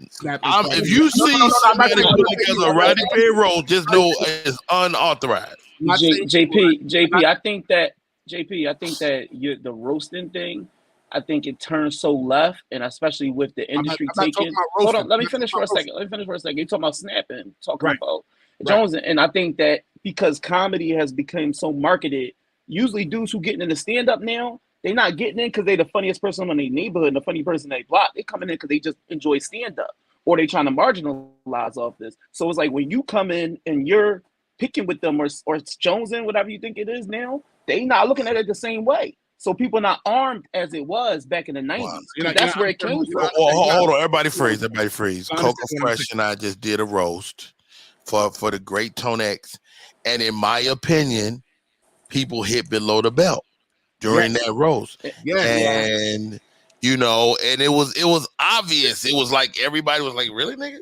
And this is what I'm trying to say. There's a way to approach it. Go ahead, JP. The art of roasting, joning, snapping, cracking, signifying doesn't get personal. And what happens is that, like you said, these guys don't understand the line, and they always hit below the belt. But this is a known thing with comics, because if comics hit me under the belt all the time, and then their reasoning is, "Come on, man, we comedians. I got freedom of speech. I can say what I want to say." No, you got freedom of speech, but you ain't got freedom of not get hit in the mouth. Right. There's repercussions behind your freedom. There's repercussions behind your freedom, and they don't want to eat that part, but they just want the selfish part that they speak of. So all right. Let's not dwell there. We're leaving, JP. We're leaving. Let me just say this, right? JP, we're leaving. Please let me say this part. Let me say this. Say it, JP. There's a part that's a part of our art form. When you do this shit, you gotta let him talk. When he is snapping and cracking. So we can't eliminate that from our art form just because few bad apples. So what I'm trying to say is this: comics need to learn, as I said earlier, respect. And when you learn respect and self-respect, you learn how to respect others, and you can respect this art form. This art form is not a reason for you, gives you a blank check to say and or do what you want to do. It doesn't do that. The younger generations are sensitive. They're sensitive. All right, here we go, guys. This will be probably our final topic of the day, man. Here we go. Joke thievery. Where do you stand? We're going to open with JP Justice, man. Where do you stand? Have you had to deal with it? Have you been called on a joke? How did you deal with it? And, man, I would love to hear your perspective as a 34-year vet. Well, first off, you know, my negative list goes down the line with smacking comics, punching comics, throwing shit in the club, blah blah blah, knocking comics, blah blah blah blah blah blah blah blah blah. But never have you heard of JP stealing jokes. And how I feel about stealing jokes is relax. There's nothing new under the sun. Wow. You have not put together some words that have never been put together ever in life. I am now starting to coin a phrase called public domain premise, where what you say has been, I've been in this 34 years. I've either heard it in a generation of comedy or in a region of comedy. I've been in this place and I heard this guy. I know you never heard of this guy, but you said the same joke. I know you don't know. That was 20 years ago. I know blah, blah, blah. Now, don't get me wrong. There are people out there stealing, but you should not be caught up. You are what they call a bricklayer. And what you should constantly be doing is making bricks. I watched Capone steal Tony Roberts' joke.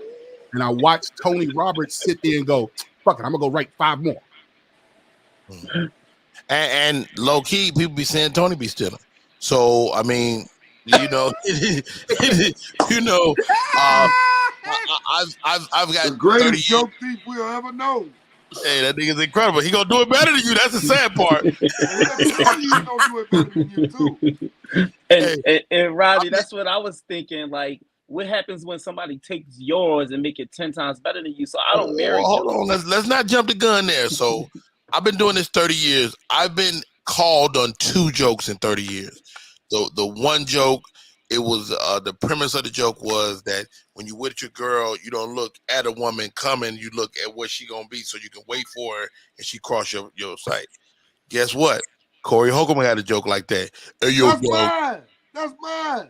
this is your shit. That's mine. Corey took it from you. Took it from me. So Took it Corey from called me me. on the joke. Corey called me on the joke and he said, man, I've been doing that joke. I was like, look, dog, I ain't seen you doing it, but it's yours. Damn, Corey, he gonna call you on it, but it's mine. Look, Motherfucker. you know what's more important than the words is when you steal a guy's essence. Now watch this. Now to say When you steal, I'm gonna take that guy joke out is. my phone right I now. I wrote that joke. I'm gonna take that out my phone. Take that out your phone. I introduced the dude on stage. If he wasn't doing the whole JB Smooth, everything, the run, everything of JB Smooth, to the point where I'm hosting, I had to get in, I interrupted his show. So, DJ, throw the music on, cut this out. No, give me this mic, bro. What's wrong? You know where you got that from. You know this whole style. Right. I'm not even gonna let you, ladies and gentlemen, his show is over. Do we have a responsibility as vets to even, to police that? I mean, you could have got punched in the mouth, JP, for that. You should knighted him. That's I'm wild. joking. I didn't apologize. I'm sorry. I'm waiting to You say should something. knight him, JP. JP 6'5". He can do stuff like that. Don't take nothing Rodney, we ain't 6'5". We Don't take can't do nothing from that. me. I'm 6'8". I am 6'8", 340. Let's go. See, that's what I'm saying. That's why he can You do want stuff like nothing to that. do with Like, that dude. he's like, all right, he cut the mic. All off jokes there. aside, Scooter, talk to me about joke thievery, man. You the young boy today. Talk to me about joke thievery and how you perceive it, and do you worry about it at all? I worry about it. There's certain ones, but honestly, when I go to New York and I work the mainstream rooms, I know it's something that's gonna be left there. I'm like, one of these jokes is gonna be stay here. It's either gonna end up on a TV show or it's gonna end up on something. So I watch what I say in certain places because I'm like, the mainstream comics, they thirsty. So I'm like, all right, I see what they're gonna take. I'm like, I'm gonna just leave that for the culture. This is a topic. Y'all can have this. So I'm like, y'all can have this, but y'all can't have this. Hey, when I start traveling around this country, you know what I found out? That if you're doing basic ideas, somebody is doing it. If you're doing motherfucking jokes about gas and jokes about relationships and fucking and booty eating, now booty eating is a hot topic. But what do you do when they steal from your whole life? Like they steal your life, like a life experience. That happened to me because she sure did put my joke on her Netflix special, and I was like, "What the fuck?" Oh man, you're calling on names. We calling names? Who is it? Tiffany Haddish Netflix special. Really? That breakdancer stripper. Now, did she see you? Do we know writers, she saw you? One of the people that write for her do. And that's one of the problems that I have. That's one of the problems. That's the part that I say I charge to the game because I see the writers and I know they get. But they say the same thing about Kevin Hart, man, and I know his writers, and they ain't got time to go out and watch people. And it's like we think people don't pay that attention, but people pay that shit attention because I did the same joke on True TV and the actor and mine was very personable. And I had a list of people under the True TV video talking about, damn, Tiffany Haddish, I think Tiffany Haddish took that shit from her. Wow. So Coco, let me ask you this question.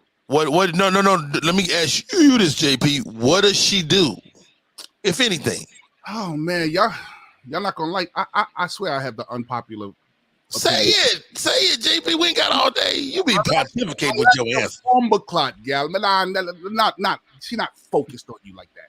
I'm tired of hearing comics. I'm not saying she's I'm not. Don't take this. this personal. Don't take this personal. I'm just saying in general. It's already too late. Just say it. In general, don't take this personal. I hear so many comics sit down and they'll watch a cartoon, one of these adult cartoons. That's my joke. They watch a TV show, a sitcom. That's my joke. JB, what do you do? What do you do? This your Write life. another. This is your life Write story. another brick. right? Man, Build No, another. that's why I Man, throw him fuck out. that. That's why I said I Perry, wouldn't. can I Build say You it. know something? what? Okay, freeze. Marlon I'm Mitchell, a you got the bitch. floor. Hold on, Coco. I'm a We coming. bitch. Hold on, Listen Coco. to Hold on, this. Coco. Coco about to fight. Hold on, Coco. Stay right there. Don't fight. Marlon Mitchell, you got the floor. Hey, Man, hold I on, got a let me comic see the that's call. in LA right now. We started out as friends. He knew this was my joke. This mother went and did it in a movie. Now he so-called claims that it's his. My mother was there when I was putting this joke together. God bless my mother. Yes, sir. She told this man to his face, boy, you know you wrong. Wow. You know you stole it. You stole my son's joke. I don't think he should talk to you no more. Can I ask what the joke was, Marlon? The joke was me calling my girl on the phone and she's never answering the phone. And I'm leaving voice messages to let her know how angry I am about her not answering the phone. Over time. Over time, like, baby, the Ooh, kid's grown. They finna go to college. You gonna call back? You know who does that joke? Who? I do that joke, and I just rehashed that joke last night about Valentine's and you breaking up, and she breaking up with you, and leaving the messages on the machine, and she played the machine back. Well, ain't no machine no more, so y'all both lying. What I'm saying, I was doing that. what I'm saying to you, Trifling is his name, the comic that stole it. Okay, now I remember when you say trifling, I remember trifling doing that bit. Right. So and he probably did borrow it from you. But what I'm saying is, did more than borrow. He stole it. Their public domain situation. But JP, I push back on you a little bit. But Public I just want to say this. People make stuff public that ain't public, man. Somebody originated that thing. Somebody said, hey, put this in the mouth, my simple stuff. Somebody said that first. How can you explain me and Marlon doing that joke? And I did that joke originally back in Showtime at the Apollo. I've done it on Showtime at the Apollo years. This joke is this joke ain't the same as the joke you're talking about, JP. Thank you, Donita. I did it last night. It ain't the same though. Like what Marlon is saying, I've seen Trifling do that. And you know, when I was in LA seeing him come up, I remember him doing that joke. That's Uncle why Rodney, I got a question for That's why I y'all. be trying to fuck with TV like No, that. because I wasn't in LA. Uncle Rob, Marlon. Can't worry about it though, guys. Let me stop you. Let me stop y'all. Yeah. You cannot worry about the words. You cannot worry about the words. People don't buy. When I hire Marlon Mitchell, Marvin Hunter, JP Justice, Coco Fresh, Scooter Wilkerson, guess what I want? I want that human being. I don't give a fuck what you say. You lucky if you got a joke one motherfucker remember. You lucky. Yeah. Listen. Thank you. So what I'm saying as we move forward as human beings, don't get me wrong. I get it. I mean, we work hard on our jokes, and that's an intricate joke, Marlon. And motherfucker, take it if it hurts. But I'm buying Marlon Mitchell. I'm buying you. I'm putting I feel Mitchell you, on the Marlon. Marlon, I understand. Thank you. Listen, I feel everybody. We cannot all talk at once. We cannot all talk at once. My last run in Hollywood, I was just there last year, and I'm sitting down listening to these comics, and I'm listening to how loosely they write because they know they're trying to sell their jokes to TV or movies. Then I come back home and I realize how much we write to put our jokes in our pocket. What good is that joke in your pocket? That joke is supposed to be sold so that you can go on to the next joke and bring in another and bring in more layers to what you do. If you mean to tell me that you got a joke cap at what you do, then you've already limited yourself. Now, this is what I'm saying. There's bigger fish to fry. I'm not saying if you hear somebody steal something from you verbatim to the point where they breathe just like you and blah, blah, blah. Yes, okay, that's but on a whole, we worry about jokes that are just so common. The great, and I'm not going to say, I'm only saying great because they passed, because when you don't say great, people get upset. The great Todd Lynn said, come on, man, there's so many emotions in this goddamn shit. The great Todd Lynn said, when you come up with a joke and you get a punchline, that first punchline, leave it alone, because millions of people got that first punchline. When you get to that second and third one, leave it alone, because there are people that said, I'm not going to fuck with that because a lot of people do the first one, so I'm going to do the second and third one. When you get to the fourth punchline, there's somebody who's sitting back there in a genius mode getting to that punchline. You got to get to a point where the joke expresses you. Just like Rodney just said, I didn't hire the joke. I hired you. People love you. All right, Marvin Hunter, you up? Okay, first of all, there's no new frontiers. The newest frontier is the internet. So everybody, you know, and you could back in the day before the internet came, you could speak from your perspective. Thank you. Now you can't really speak from your perspective because we all are linked in with the internet and everybody is exposed to everything. You do a joke in a club and that shit hit. Do you know somebody in that audience is making a meme as you fucking talking? And that meme is going out, and now other comics see that meme, and then they take it. Oh, that's funny. I'm gonna make a joke about that. So we are all over the place, man. There are absolutely joke thieves, but I just don't know if we should just put too much energy into it, man, because it's going to happen. It's going to happen. And now I can say this, and I stand on it. If you got a comic that does a lot of ad-libbing, He gonna get in your neighborhood. Is gonna be lifted. Or a lot of hosting. Because they're coming off the dome and they thinking this something just popped in my head. No, you heard that somewhere. Yeah, wow. You know Scooter Wilkerson, you had the floor, bro. I think that personally, like what Marlon Mitchell said, it hurt. It hurt to have your jokes told from because you treat your jokes like your baby. And I done seen comics about the fight.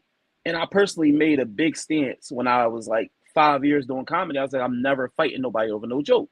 I seen new comics take stuff, old comics take stuff, young comics take stuff, internet comics take stuff. It's just going to happen. So I try to make the joke so signature that people only want to hear it from me.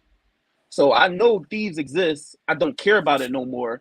And I know, like, if I go to a market, I know something's going to stay there because I do current events and topics. So I know, like, so I'm like, I don't care no more. So I got certain things in your face that if you still, I'm gonna be mad.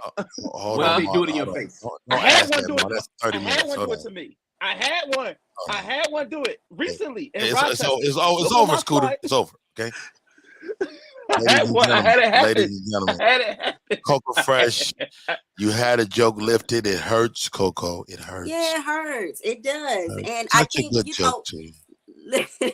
Listening to JP and listening to how he talks about it and then how I feel about it, I think it's just more if you got people that's approaching this from a business perspective, and then you got people that's approaching this from a heart perspective, something that's genuine from the heart. And I think once you've turned this into a business, then I guess the shit doesn't bother you as much or it doesn't touch you as much. So I think that because that right there, that was my heart. Like my heart was broken to see that. Maybe I don't know if it's feminine energy or anything with that. But I don't know. Now you may not have had access to her, but Marlon Mitchell, let me ask you this: what do? You know this nigga. He took your joke. Do you call him? Like I told David Arnold before he died, God rest his soul, had an issue with this young man Joe Hill. All right, I don't know Joe Hill, but I told David, I said, David, why are you making this nigga famous?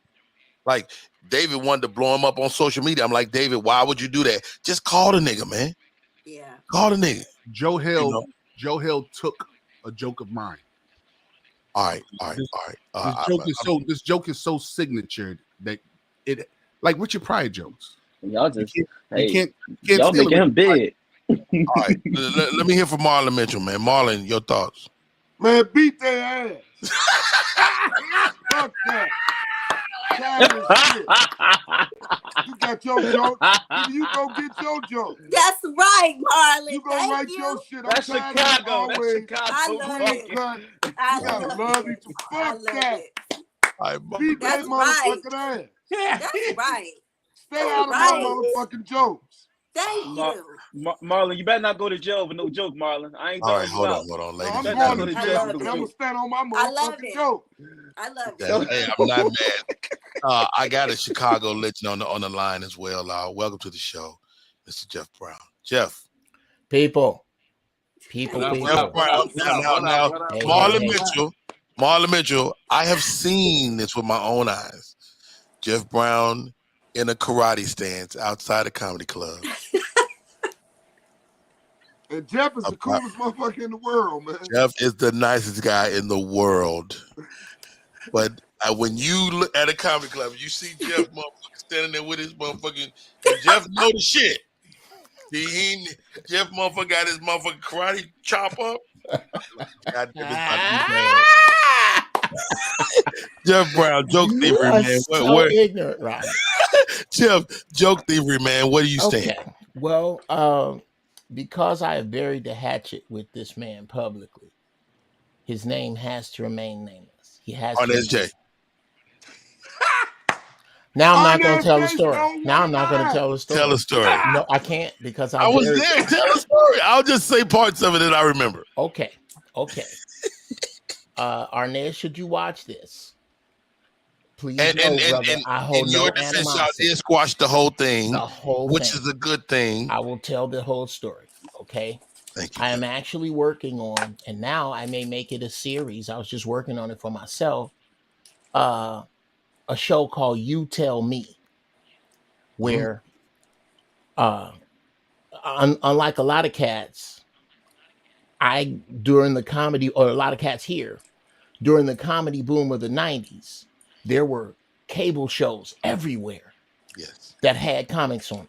I swear to you, I did them all. You cannot come up with a comic strip live, evening at the Improv, comedy on the road, last comic stand, all of them I have been on with material that I wrote and I did first. That if you go back and watch Showtime at the Apollo, you can watch comics who shall remain unnamed because I'm producing this, that are super famous with a lot of money doing my jokes without my permission.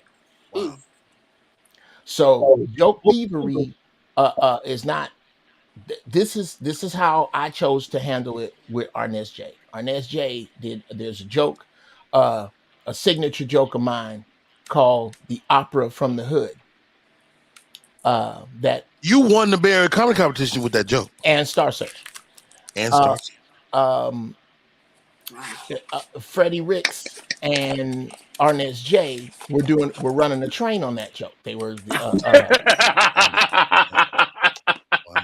Who went first? Who went first? It was the first person I saw was Arnez J because he did it in front of me at the Improv on Melrose. Wow. And so what I started. Did it hurt as the comic that wrote it? Did it hurt you to see that? And you're like, wow. It stung. But what I started doing is I started opening my shows, going, "Hey guys, I'm Jeff Brown. I also sell T-shirts. You can they're basically for comics, but you can buy one. It says, and but it works for comedians. It says on the front, I write for Arnez J. On the back, it says whether I like it or not." Ooh. And it started to get around. Right. So it culminated one night at the Comedy Store, because I wasn't a Comedy Store comic. I was an improv comic. It culminated one night, Fat Tuesday. I showed up because I heard Arnez J was telling people it was schoolyard. Yeah, you tell Jeff Brown I'm looking for him. Okay. Jeff Brown ain't hard to find. I'm not hard to find, brother, and I don't hide. So I came out. He was with Steve Wilson, who me and him are tight to this day. Steve Wilson, great guy. Great guy, funny dude. He was with. Has a lot of dye in his beard. Yes, plenty. If it starts raining, he's going to soil whatever he's wearing. I came backstage and he was sitting there. I said, "Hey, Arnez, what's up?" I shook his hand. I heard you wanted to speak to me. He said what y'all saying. Nothing. Okay, so I'm walking around. Somebody must have gassed him up because I came outside and he was standing there with Steve. And he said, "Yeah, Jeff Brown, I heard you was talking about me." I was. And I said, "Well, I was." Come on, you know me. "Oh yeah, I was." And Jeff, please speed the story up. Good. Okay, well, okay. I said, "Look, dude, here's what I said about you. Arnez, you're the closest thing I've ever seen to Jerry Lewis on stage. That's the highest compliment I can pay you. However, that does not give you the license to take somebody else's joke and put a round off in it, and now it's yours. That's what you were doing. Well, if all I'm saying is if you keep talking about me, you ain't gonna never be talking about nobody." I said, "Oh wow. Well, allow me to retort." He said, "I don't know what that means." I said, "Well, That's because you're not as smart as me, but don't be hard on yourself. Not many people are. This.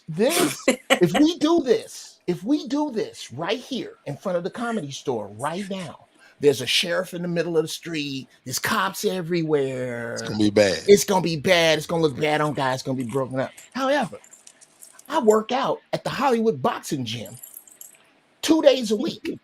You can pick whichever one of those days works for you. We can rent the ring and fight like a couple of fucking dogs if that's what you'd like to do. Or we can just get a wrestling mat, and I understand you're a martial artist. We can do it that way. However you'd like to do it, just not tonight. He thought about that shit, walked away, and then there were some people, to hold me back. He went through the hold me back thing. So I had my people get in contact with his people. Hey, let's video this. Let's give the money to charity.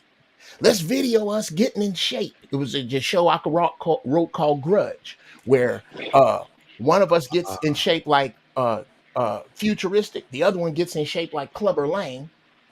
And we video it. I was going to have Evan Lionel and Dan and Green help me get in shape. I love it. And we can give it to charity. His people declined.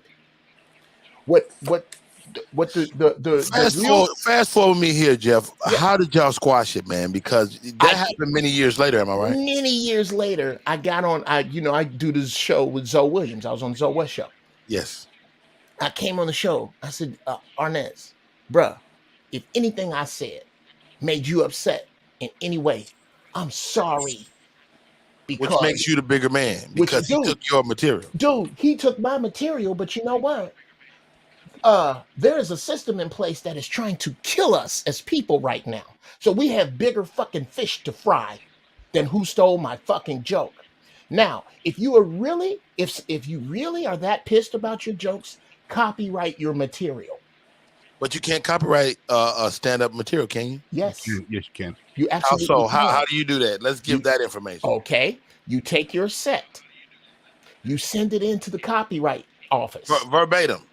No, the video. Okay. The video. Send it in with a date stamp on it. Wow.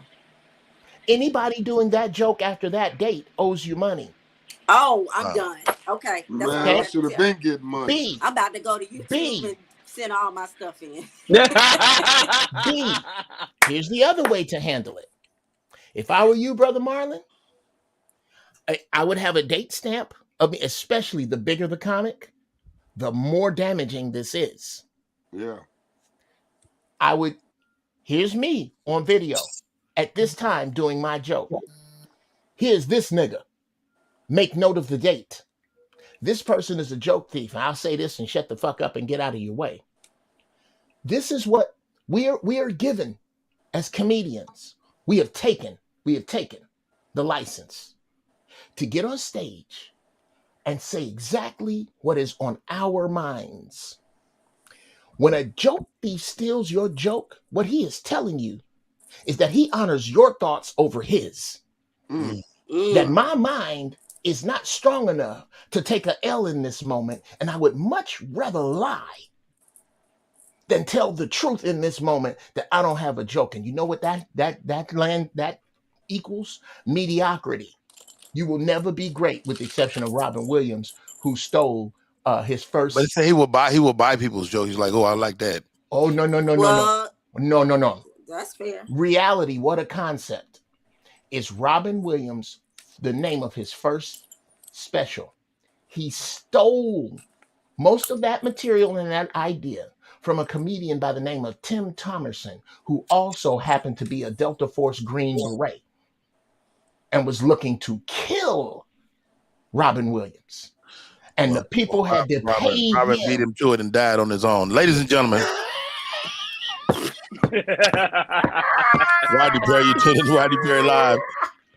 Yo, real quick, Coco Fresh, how do we stay in touch?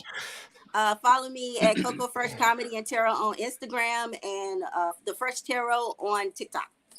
Coco Fresh will be on the show to Friday, guys. Friday, yeah. And she will be doing live reads during Coco Fresh is dope. The ratchetest of Ratchet Tarot this Friday. And Marla Mitchell, I'm looking for trifling, but you can't. You know a nigga named Trifling gonna steal your joke. Dude, Triflin's driving Uber now. Why even? When's the last time you seen him work anywhere? Let's not Jeff Brown and say we did. He Marlon, got some we stuff stay in going touch. on in LA. He hugged me and all that, but that still ain't shit. He got stuff going on in LA now. Marlon, how do we stay in touch, man? You can reach me at Marlon MARLON Mitchell MITCHLELL on Instagram. Comedian Marlon Mitchell. Love I'm it, gonna be man. at Riddles with you Friday. Hey, we gonna have a drink, man, and hug each other's neck, man. You my favorite human being on the planet. No shit. Somebody called. Triflin must have called you. I'm Okay. back. Triflin cut him off. How you gonna claim my joke and then try to say Rodney stole it from you? You motherfucker. Dirty bastard. Hey, Scooter Wilkinson, welcome to the show, man. How do we stay in touch, bro? Y'all can follow me at Scooter Comedy or at Coach Scoot. Thank you for coming on, bro. Scooter got an airplane propeller. Comedian Marvin H1, I believe. Marvin, how do we stay in touch? Hey, get at your boy comedian Marvin H1 on Instagram. That's comedian Marvin H1 on Instagram, and just put in Marvin Hunter, man. Just Google it. I'm all over the place. Fuck with me. Marvin Hunter, thank you so much. JP Justice, man, one of my favorite human beings. He treated me nice when he didn't have to, and I'll never forget it. JP Justice, how do we stay in touch? You can hit me all my social media is one name, JP Justice Last. JP Justice Last. I'm gonna come out with a translator so that when I say things, people can understand it, and you don't have to wait other people to say the same goddamn thing for people to understand what the fuck I said. No, you said some wonderful things today. Thank you, JP. You're stellar. Understand me? Appreciate it. Uncle Jeff. Yes. You got shows. You got the whole thing. Talk to us, man. How do people stay in touch? Okay. I'd be remiss if I did not say these two things. One, this is now proof that Marvin Hunter and Marlon Mitchell are not the same person. Hilarious. You have them in your head. Hey, yo, I was thinking and saying to myself, yo, these dudes are like brothers. These dudes, hilarious. Because they look alike. They're both extremely funny. You mix them in your head. I didn't have my glass on. Now I got my glass. Oh, shit. You're fucking with me. Now it's Clark Kent Superman. The whole show, I was sitting there going, these guys look alike. No, dude, do you know how many times I have heard Marlon and thought Marvin, and because they're both very funny. Anyway, Scooter Wilson has the disrespectful 3000 fan. That fan doesn't give a shit about any papers in your house. It doesn't give a shit. It's just blowing everything when you turn it on. Yes, today. Jeff roasted people's background. But it's with love. It's with love. Today at noon, LA time, I'm doing a show called Giraffe Balls on YouTube. It's where I get high as giraffe balls and talk to young bucks about whatever you want to talk about. I would love to have you gentlemen come on the show. Sunday, I do a show called The First Church of Holy Shit. This is where somebody fucked up and told me God was everywhere. So I pray from here, save me 10%, never miss a game. Another way to look at it is I save 10% on my soul insurance by switching to Don't Go. Let's talk about God for real. Thank you, Jeff Brown. Always a pleasure. I'm going to open up the floor on Wednesdays to have these comedy conversations. I think it's very important. And at the very least, I don't know if we achieved anything, but we had some great conversations. We talked about cruise ship comics. We talked about internet comics. We talked about joke thievery and among other things. Thank you guys for joining the floor. And next week, we're going to do all girls. I want to sit down. Yeah, because we got bigger issues. Yeah, y'all do. We do. I do. All right, guys. Hey, great show today. Thank you to each and every one of you guys. Until next time, my name is Rodney Perry. You're tuned in to Rodney Perry Live, and that. Thank you, Mr. Perry. No, thank you, brother. That is our show. Thank you so much. Let's go.